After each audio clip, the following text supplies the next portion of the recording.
Assalamualaikum warahmatullahi wabarakatuh. Selamat pagi anak-anak. Bagaimana kabarnya hari ini? Semoga kita selalu dalam keadaan sehat, dimudahkan dalam menimba ilmu dan selalu dalam lindungan Allah Subhanahu wa taala. Amin.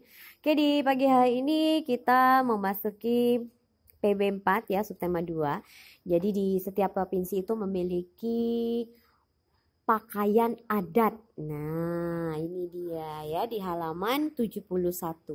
Jadi pakaian adat itu disesuaikan dengan kondisi alam dan sosial masyarakat kita.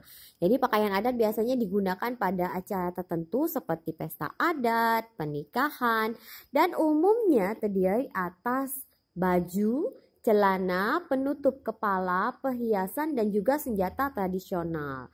Jadi setiap provinsi memiliki pakaian adat dengan ciri khasnya masing-masing. Kalau pakaian adat Bangka Belitung ya Paksian ya. Ini dia. Nah, kemudian keindahan alam yang dimiliki Indonesia itu ya adalah keragaman pakaian adat. Jadi setiap suku di Indonesia memiliki pakaian adat dengan ciri khasnya masing-masing. Mulai dari gaya, jenis kain, warna, dan aksesoris yang digunakan. Nah, pakaian adat merupakan kekayaan yang harus kita banggakan dan lestarikan. Upaya pelestarian pakaian adat yang dapat kita lakukan itu bagaimana? Yang pertama, ya, bangga menggunakan pakaian adat. Yang kedua, mengenakan seragam batik di sekolah pada hari tertentu. Yang ketiga, mengadakan acara peragaan pakaian adat secara rutin. Yang keempat, menghargai pakaian adat dari daerah lain. Yang kelima, mempromosikan keindahan pakaian adat suatu daerah sesuai pengetahuan kita. Nah, jadi budaya Indonesia itu memang beragam dan mempesona, ya. Pengetahuan tentang keragaman budaya di Indonesia itu sudah banyak kita dapatkan dengan membaca teks pada pelajaran sebelumnya. Jadi memang informasi penting dalam teks itu sangat beraneka ragam. Jadi kita dapat menghimpun informasi penting dalam teks non-fiksi. Ya, menghimpun itu berarti mengidentifikasi dan mengumpulkan informasi berdasarkan teks.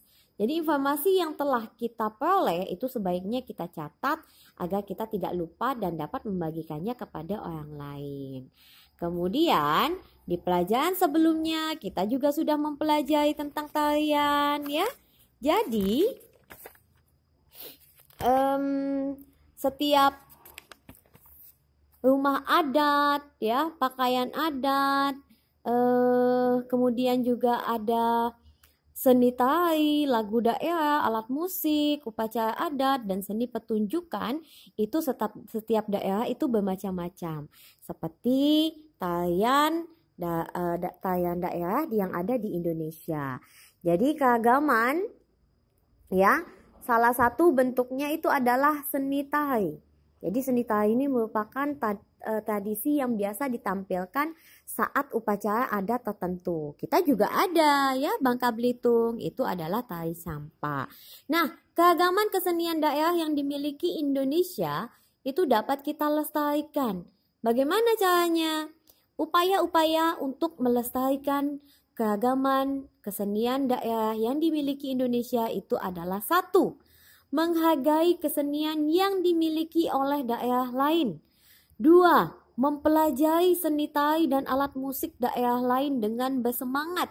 Ketiga, mengenalkan seni pertunjukan daerah kepada orang lain. Yang keempat, menghafalkan dan menyanyikan lagu daerah itu dengan semangat. Yang kelima, mempromosikan kesenian suatu daerah sesuai pengetahuan kita ya. Jadi menjelaskan informasi penting ya terhadap orang lain itu juga sangat penting ya, seperti informasi penting dalam teks non-fiksi ya, seperti ya hal-hal yang harus kita perhatikan saat menjelaskan informasi penting itu adalah yang pertama, jangan mengurangi atau menambah informasi di luar isi teks yang dibaca. Yang kedua, jika ada kata sulit, carilah artinya terlebih dahulu. Yang ketiga, Catatlah dan jelaskan bukti atau fakta yang mendukung isi teks. Yang keempat, jangan menggabungkan informasi yang didapat dengan tanggapan atau komentarmu tentang teks tersebut. Yang kelima, gunakan bahasa yang santun dan mudah dipahami oleh orang lain. Nah, kemudian yang terakhir kita mempelajari tentang alat musik yang ada di Indonesia, ya. Jadi alat musik di Indonesia ini juga bermacam-macam. Seperti yang anak-anak lihat di halaman 87. Kalau alat musik dari Bangka Belitung, apa tuh? Gendang Melayu atau dambus, ya. Jadi kalau di sini bisa anak-anak lihat dan pelajari. Jadi selamat belajar dan sampai jumpa.